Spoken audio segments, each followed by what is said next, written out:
Today, we bring you my lovely friend, Lorraine Murphy. Lorraine and I met a few years ago when I worked behind the scenes of her first book tour with Business Chicks. Lorraine is many things: a wife and mama, an entrepreneur, a mentor, a business owner, a founder, an author, a speaker, an award winner. The list goes on. Lorraine has presented thousands of talks, and today she said she felt safe. Safe to cry. Safe to be Lorraine. Together, we tap out of surface conversation. I am so honoured to bring you my friend, Lorraine Murphy.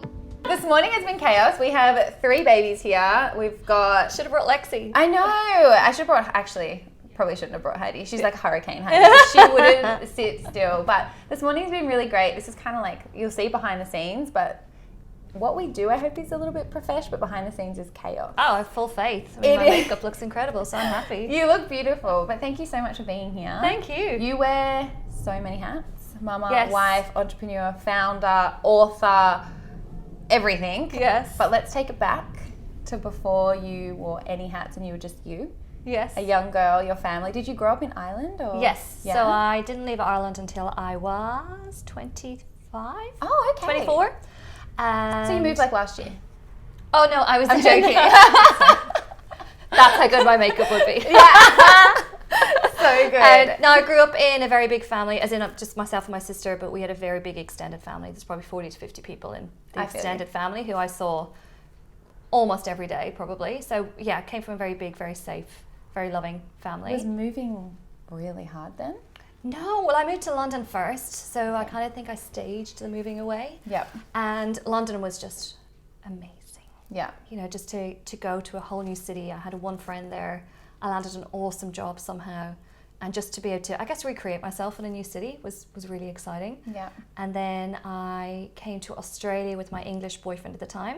Oh. And we came here and we split up after 3 months. So this is what I counsel people on. If you're ever going to plan to move to the other side of the world, Yeah. just make sure you've lived with the person All right. before you go. It broke down after the living together? very quickly. Okay. And I think also when you don't have your support network around you, any flaws in a relationship they're really magnified because it's not diluted with everyone else and other relationships around you. So yeah, we split up after 3 months, and then decided I was going to be single for 18 months. I thought, this is it, I'm going to be single. Don't we all I'll do get that? married in 3 years' time, it's going to be perfect. And then I met my husband 4 months later on a doorstep in Newtown. What? And we were just waiting, with myself and my friend were waiting for friends, and we were sitting at the wrong doorstep. So we should have been sitting at 76A's doorstep. Oh my We were gosh. sitting on 76's doorstep. So he just came home from breakfast and found an Irish girl drinking a beer on his doorstep. And the rest is history. It really is. Oh my yeah. gosh, that's such a cool story. Yeah, it was so fateful. And neither of us should have necessarily been there on that day, and we were. And so we actually cool. got married on that doorstep. So we knocked on when we got engaged, we knocked on the door, and there was new tenants there. No wonder And you we said- remember the number, because I was like, must be a numbers person Yeah, if you remember. 76 Probert Street in Newtown. Oh, And so yeah, we actually got married on that doorstep. So that felt is like the a nice- coolest. yeah, just tied in very nicely with how we met. And he's an Aussie. He's isn't Australian, he? yeah. And is this Yeah. home forever here? Yeah, I think so. Yeah? Yeah, I think so. We'd like to do the States, whether that's a stint or for a few years. I don't know what that looks like. Yeah. But yeah, Australia's just home. And I knew that very quickly. We met in November, and I went back to Ireland for Christmas, 7-8 weeks later. And when I landed back in Sydney Airport after coming back after Christmas, I felt like I was coming home for the first time. That's a More nice so than I feeling. ever felt like in London. And I think it's the people that you're with, they create your roots rather than... And you the found places you home live. in Wade. Like Yeah. he's your home. Yeah. And if he's here, I really then did feel like that. Yeah. that's like when you were talking about, we touched on the Gold Coast quickly. You Yes. did a stint in the Gold Coast. Last year, yeah. But Wade wasn't with you as often, so Yeah. it never became... That is so true. I never True. thought about that. Yeah, because Oh, there you go. he creates my roots for me. And Yeah. I didn't And you have the for roots him. there. I guess, which is pretty cool. We didn't touch on it, but your childhood. So you were from a big Yes, family. big family. In Ireland. Was it a happy... Yeah, it go-lucky- was. We had a really happy, I think as you get older, you meet people who didn't have the fortunate childhoods that you had. So I was very happy. I loved school. I was quite shy, I think. I only found... Really? Yeah, oh God, yeah. Would never just have guessed questioned that. myself a lot. And myself and Wade were talking about our high school days the other night, and I was just saying the first half of high school I felt really unsure of myself, and that thing of trying to fit in with the cool girls. Oh yeah. Didn't have a solid friendship base. And the second half, then I made the really great friends who are still friends today, and that changed everything for me. So your teen years were a bit of up and down? Yeah, I think so. Yeah. I remember feeling, like I just didn't fit in. Yeah. And weirdly, I think I wrote about this in my first book, Remarkability. I said, I feel like when I started my business and then the people that I started to associate in that business, I feel like I found my tribe for the first time. It's so funny. In my late 20s. It's so funny you say that, because we connected through Business Chicks, which I think a lot of the people that are on this series have come through my Business Chicks world, but they're my second family. I've grown up there, and I get emotional about it, but they've just become my people. Yes. And it's funny that sometimes the people you haven't known the longest, like even Elise, who's behind the camera today, we've known each other 2 years, but you find your people in the weirdest of places. Yes. Which is pretty cool. And I think the values thing, when the values fit, and also where you're at that time in your life. Yeah. When I started my first business and I connected with these other entrepreneurs who are also starting their first businesses, like that was so powerful, because we were on this mission. You're on a journey together. Yeah. Which is so cool. Yeah. And you're beautiful, Lexi. Yes. We were just touching on this. I never knew you had a journey to get your beautiful Lexi. Yes. Can you talk us through that? Because it was pretty cool. I think not what cool, I said to you earlier, everything. I haven't meant to not talk about it, if that makes sense. I think once you finally get pregnant, then it was like, okay, well, let's go. And I think when we were going to, and I wouldn't have shared it in real time. I think that would have been too much for me to deal with, as in the journey to get pregnant. But I also think that back then, what I was sharing in social media was more like a nice photo, or like I wasn't sharing like I share now with my awesome community. So we decided to get pregnant. Well, decided to start trying to get pregnant. And I was running my business. I had 50 plus people dependent on me for their food, whether it was the influencers represented in their families, because for a lot of them, they were the major breadwinner in their families, or my team, myself and Wade, our cat at the time. So must feed the cat. Must feed the cat. I used to say this. I was like, well, we need to buy cat food. We need to buy cat food. This business has to succeed. Yep. So I think, when we decided to start trying for a family, I just treated it like another business plan. Like, cool, here's the plan. Let's go. Yeah. The supplements, the reading I did, the tracking, the freaking thermometer that Oh my I never want to see again. Ovulation tracking sucks. It sucks. It's so bad. So I think I did that. It took my temperature almost every morning for 12 months. And after 12 months, there was nothing happening. And I was so frustrated, because that wasn't what I planned. I see myself as an organized person. So I was like, why can't I get organized to get pregnant? Like, this doesn't make sense. And we went and saw a fertility specialist who Wade had his test done, which is so simple for men. Like, they just wank in a cup. I know. But That's it. But it must be hard. Like, my friend's poking. just gone through IVF, and her husband really struggled to perform in the room. He's like, wow, I get to do this. This is amazing. I'm allowed to do this. Oh my gosh, classic. Yeah. So I went and had a test done.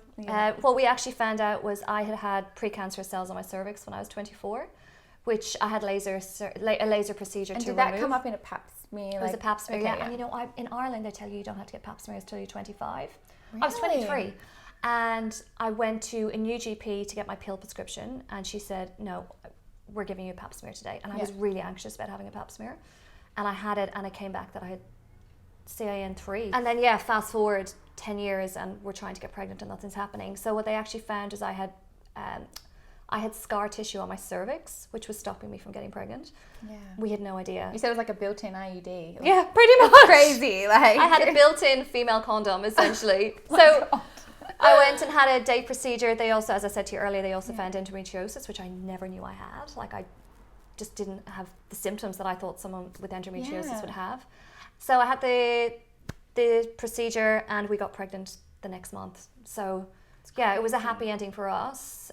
It was really challenging. I think and people tell you parenthood is about surrender. Yeah. And I feel like Lexi, on so many levels, at so many different stages, even trying to get pregnant with her has taught me that. So it's pretty. I write about it a lot in the new book. Oh yeah, we're going to touch on the new book. Thank you.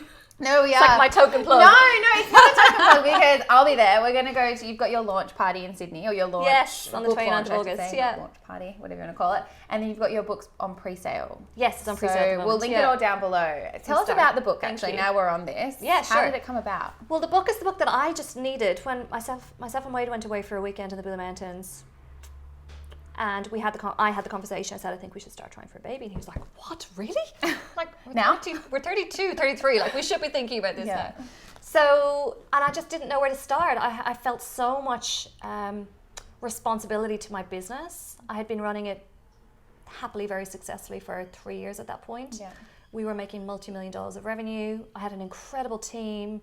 Just got to do really cool shit. Got to go and have these amazing experiences. And I also wanted to be a mother, and I didn't want to get to 40, 42 and go, oh, well, now we'll try. And then, maybe that door would have closed for us by then, if it was even going to be open. So, I was just really scared. We had to open it. Well, exactly. It actually wasn't open. So true.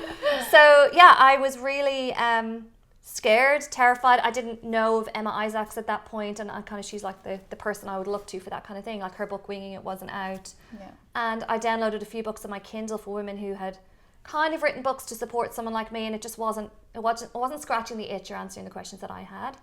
And sounds so stupid. I've written about this in the book. I was so nervous about my mornings when I had a baby, because I just had this idea that if you have a kid, life is just chaos. Crazy. Yeah.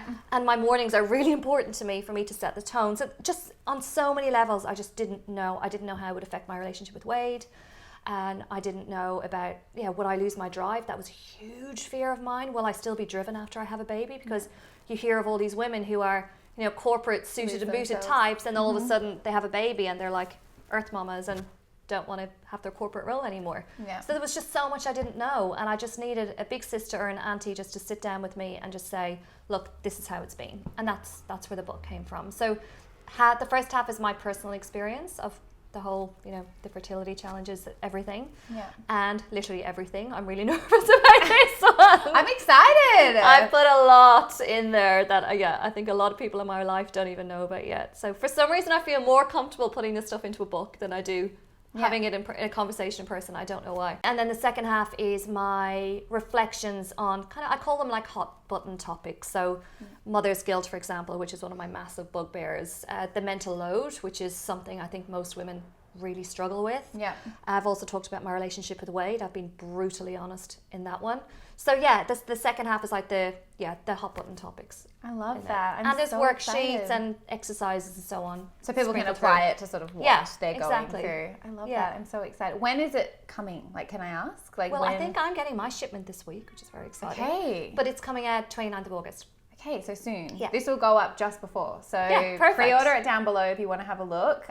Follow it. We'll follow you on Instagram. Yes. DM any questions. But I'm very excited. Thank you. Your relationship with Wade. Yes. Can we touch on that a little bit through parenthood? Because I feel like even for me, it changes you guys, and it can go one way or the other. Yeah. And it can go like this to get to that point. But do you want to talk us through a little bit about how it was after having Lexi with Wade?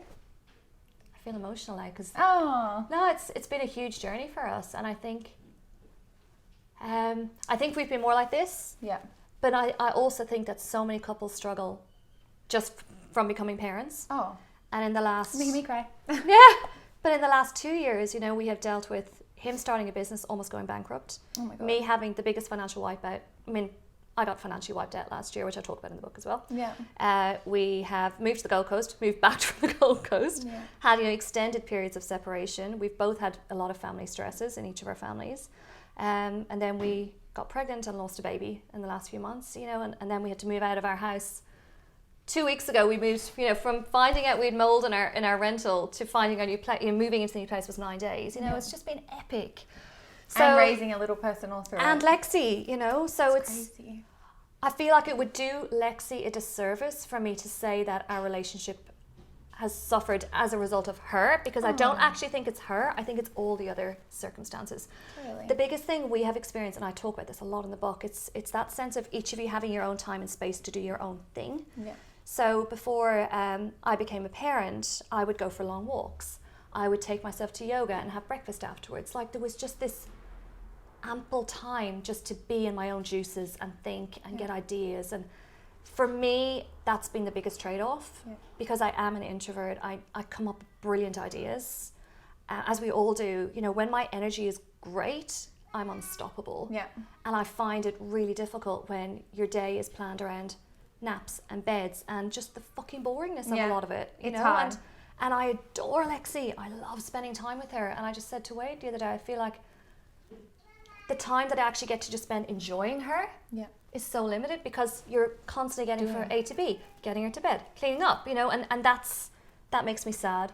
And then for Wade, his thing is he was in the army for 5 years before I met him. So he was an officer in infantry. He was an infantry officer. Wow. So for him, he's still in the Army Reserve. So for him, going away for a week, just coming back stinking, like I can't even tell you how bad he smells. Oh. You know, he's still got the camouflage paint on his face, and he is so lit up from being outdoors for a week, sleeping on wet ground with smelly other men. Like that just lights him off. That's his thing. So I think that's the thing that we are trying to figure out. It's that polarity of like he does his thing, I do my thing, and then we come back together and it's awesome. Whereas we're both getting less time to do those things that make us us. Yeah. So then we find it harder then to define, well, what is us? And how do we make that work if both of us are feeling like we're not fully getting the time and energy to do what we want to do? Yeah. So yeah, it's definitely been challenging. Yeah, it's definitely. I can't even imagine. Like I feel similar in a way, and a lot of for my mum, for example, she says she's just a mum. I hate saying she's just a mum. She loves it, and that was her thing. And she raised all four of us, and she hasn't had that career. And she says in a way that she almost wished she did, kind of, but I don't think deep down she really needed that for her. But for you, your business, your career, the people that are reliant on you, your creative outlet. It is a struggle because that's your identity. And how do you be a good mum if you're not a good you? Yeah. So I think it's nice. You know, when I come home from a day, like today, I'll come home, I'll pick Lexi up from her nanny, and I will be so lit. Yeah. Because I've had an awesome day, and that's the energy I want her to see. Totally. Me bringing to. And she's had a great day too, because she's with someone who wants to be there with her. Yeah. You know, like who is there and is 100%, and that's their happy place. Yeah. So she's probably down in Bondi Beach right now, playing in the sand, living the life, the best time. That's so great. And we touched on this a little bit, but you went through, you lost a little one recently. Yes. Yeah. Do you want to talk us through? You didn't know you were pregnant, right? Or you weren't trying? We weren't actively trying, which is just so ironic given how hard we tried for that. I feel like you hear that quite a lot. Oh, it's just we would love more children. Yeah. And we had said we'll settle back into Sydney after moving back and, you know, just get our shit together on multiple levels, and then we'll start trying. And this little soul just dropped in when we weren't expecting. Yeah. So, and I had the usual, you know, pregnancy nerves around, oh, what if it's not okay? We saw the heartbeat at 8 weeks and everything was fine. And I remember saying to Wade before that we went for the harmony test. So at 10 I was actually 11 and a half weeks because I've been overseas by the time we got to have the harmony test. And we went for the scan, and I remember saying to Wade the night before, like, do you think everything's okay? Because I wasn't really showing, and then I couldn't remember when did I start showing with Lexi. I was very small. I think you were very, like, neat with your pregnancy. Well, you're also a tiny, 26 kilos I gained with Blake. Really? Huge. But I remember your bump being quite neat. I don't know. Like, I always measured, like, my babies were big. Like, Blake was born 3 weeks early and he was 3.9 kilos. Oh my God. Like, not an Emma Isaac's 5 kilo baby, but like, my babies were just big. But hormones hit me and I just, wow. But anyway, I think I might have dressed well, maybe. Yeah. We'll see. But thank you. That's I think you lovely. Looked incredible. But you're a tiny woman, so you would imagine you'd. I was neat and I didn't show for quite a while. So we went for the scan the next day. So when you go for the harmony test, they do the scan quickly to check that everything's still okay before they go and take the blood test. And the lady just said, she said, your baby's passed away, I'm so sorry. And our whole world changed. Our whole world. Oh my God. I haven't talked about this on camera yet. No. I'm sorry. I need to get tissues. That's what I need to get. It was horrific. It was horrific. Because my body hadn't realised the baby had passed away, I had a choice to get a D&C or to take medication to bring on a miscarriage. I chose the medication because we wanted to have a home birth with the baby, and it kind of felt like, well, that's that would be a home birth. Totally. And I hate hospitals and being poked at, and I feel like I've had enough general anaesthetics to do me. And that's just the perfect thing. Like, you've got to do what's right for you. What's right for you isn't right for me or right for whoever it is. But and for others, you know, D&C would have been the route. So it was very physically very, very difficult and traumatic. I'm very glad we did it our way, but it was difficult. And then all the emotions then kick in, and your whole world, you see the pregnancy test and the result, and your whole world, like everything, it's almost like a domino effect. You go, okay, well, our due date would have been the 28th of December. And then everything falls back then and goes, okay, well, then back to today, this is what needs to happen. Yeah. So then it just changed things. It's hard. So I think for me, having been through it, 2 months ago now, 2.5 months. Still so raw. I think I'm very at peace with it. Yeah. For me, it was probably the most transformational spiritual experience I've ever had. I did a lot of work with Helen Jacobs, who's a psychic I work with, because I just had so many questions, like why did they drop in? Why did they leave? Did they not feel like they were welcome because we weren't expecting them? And we did, I mean, it's too much to go into in this interview, and it's probably quite personal to Wade as well, but there was a big reason that they came. Yeah. And I can see that now.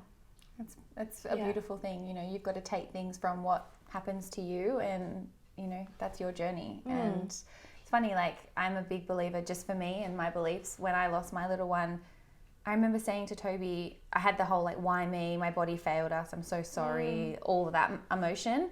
And then I got to this point where I was like, it was never meant to be Heidi's sibling. And you said that earlier. Yeah, it's strange, but that was just my takeaways from it. And I think everyone that has opened up to me about their experiences, it's different. But it happens all the time. Like, and I posted about it on Instagram. So your comments were nuts. Oh my God, there was hundreds of comments. And I replied to everyone as well, because I felt like if people shared, I wanted to acknowledge that.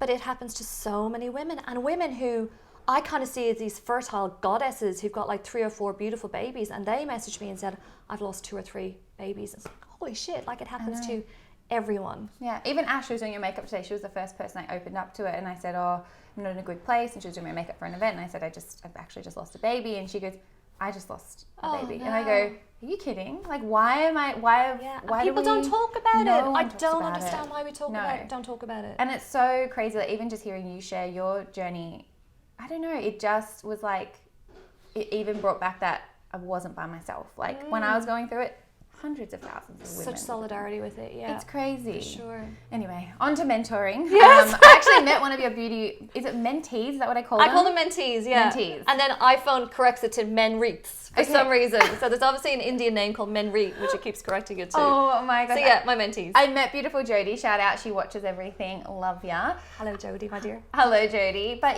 how did that all come about? Was that off the back of stepping away from the Remarkables group? How did the whole mentoring side of your business and your life come about? It actually started when I was still running the Remarkables group, because I had so many people asking me, how did you do it?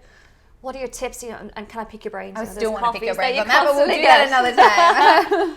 So I actually had I ran 2 one-year masterminds of, I think it was 6 women in each mastermind. So I'd been running it for a full 2 years before I sold the Remarkables group. Yeah. And then I sold the business, and then it was kind of just meant to be this thing that I would do ad hoc, as and when people needed me to do it and help them, and I just freaking love it. Like, I love it. Your mentees or whatever that love you. Like, it's absolutely crazy. Oh, we've got Harry coming in the door. We've got babies coming in. Invasion. They're like, yeah, we're done. We're nearly there. I promise. We've actually got to get on a call. But and so yeah, it's been very organic, and this sounds incredibly wanky, but I do believe this. I feel like it's a force bigger than me. When I sit there with someone for 3 hours, and someone came to me yesterday, Christy, who's one of my longtime mentees, and she walked into the kitchen. Her word was that she was muddled. Fuddled. She was fucking muddled. Because she has a 6-7 month old who's not sleeping super well. She's got 2 other boys. She's got an incredibly successful business. I feel like that every day. Yeah. Maybe not these successful I told her yesterday, I was like, I'm stealing that. And just to see her walking out the door 3 hours later with the spring in her step, and the message I got from her last night was just beautiful. Like, it's just like, that's the stuff. What a privilege to get to do that. I love it. But what an amazing woman that you are, that you can do that you do that for people. Like, that is just amazing. Yeah, I do get paid for it, obviously. It's not out of the goodness of my heart completely. But it's one of those beautiful things of, you know, getting paid to do something that you love and you're actually really good at. I mean, that's the 3 boxes ticked for me. You can find a job out there that you love. Yeah, for you can sure. make that and job. lights you up. Yeah.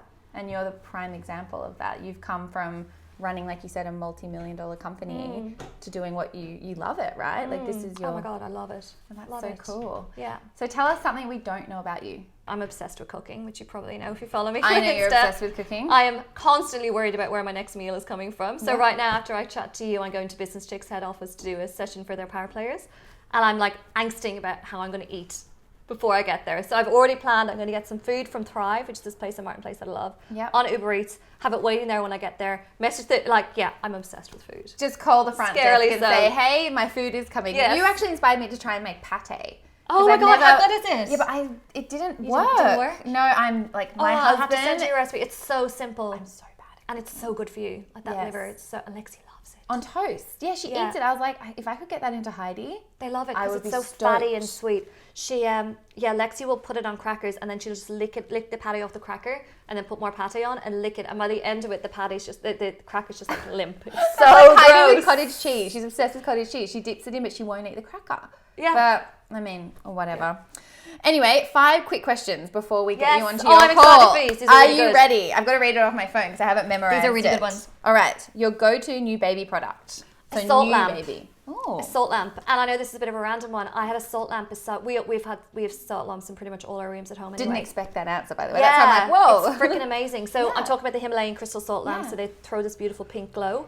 So I used that instead of a bedside lamp when I was waking up. So Lexi co-slept with us for the first 6 weeks. She was in her little bub nest between us in our bed. Yep. So what I did, sorry, this isn't a quick fire, is it? I would use that as a lamp at nighttime. And because it was such a soft light, it didn't wake us both up fully. Yeah.